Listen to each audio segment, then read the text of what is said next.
अरे तुम्हारा बहुत बहुत धन्यवाद बेटा। लाओ तुम्हारा कुकर मैं ले लेता हूँ। अरे नहीं नहीं काका, रहने दीजिए। बेटा तुमने भी तो मेरा बोझ उठाया है, तो मेरा भी फर्ज बनता है कि मैं तुम्हारा बोझ उठाऊं। जीवन की गाड़ी ऐसे ही चलती है, मुझको बस 2 कोस दूर ही जाना है। नरेश रास्ते पर उस बुजुर्ग आदमी से बात करते हुए चल रहा था। तभी दूर एक उजड़ी पड़ी हुई झोपड़ी के पास रुक जाता है। बस यही रख दो, यही मेरा गरीब खाना है। वो तूफान में झोपड़ी उजड़ गई थी, इसलिए घास फूस लाया हूँ। इसे ठीक करवा दोगे क्या? जी जी काका, क्यों नहीं। नरेश उस बुजुर्ग की पूरी झोपड़ी की छत में फूस लगाकर एकदम बदल देता है, लेकिन अंदर ही अंदर उसे अपने परिवार वालों की चिंता भी खाई जा रही थी कि आज सब क्या खाएंगे। लीजिए काका, हो गई आपकी झोपड़ी तैयार।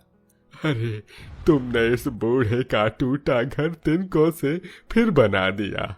कहो मैं तुम्हारे किसी काम आ सकता हूँ? सुनते ही नरेश के दिल के अंदर का रंजो गम आंसू बनकर झरझर बहने लगा। उसने अपने घर की सारी व्यथा बताई। काका पता नहीं भगवान क्यों इतने दुख दिखा रहा है। घर में जवान बहन है, उसके हाथ पीले करने हैं, बूढ़े माँ बाप हैं, बेटियां हैं, पत्नी है। मैं किसी के लिए कोई फर्ज नहीं निभा पा रहा हूँ। अरे बेटा धीरज धरो, ईश्वर सच्चे इंसान की परीक्षा तो लेता है, लेकिन उसका हाथ भी नहीं छोड़ता। लाओ मैं तुम्हारा कुकर बना देता हूँ। पर काका आप कैसे? अरे मैं लोहार हूँ ना, औजार से लेकर बर्तन भी बनाता हूँ। वो बूढ़ा व्यक्ति कुकर पर छेनी चलाता है। उसके छूते ही कुकर में सोने सी रोशनी भर जाती है और जाते वक्त वो बुजुर्ग काका मंद मंद मुस्कुराते हुए बोले, जाओ बेटा, आज तक तुम्हारे घराने ने जितने भी आंसू बहाए हैं वो आनंद में बदल जाएंगे। तुम्हारा भाग्य बदलने जा रहा है।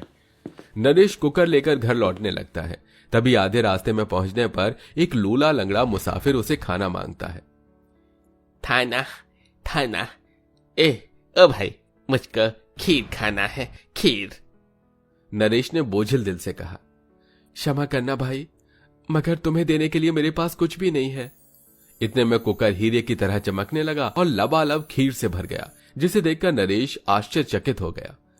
असंभव, ये क्या चमत्कार है? बिना ईंधन जलाए कुकर में खाना कहां से आया?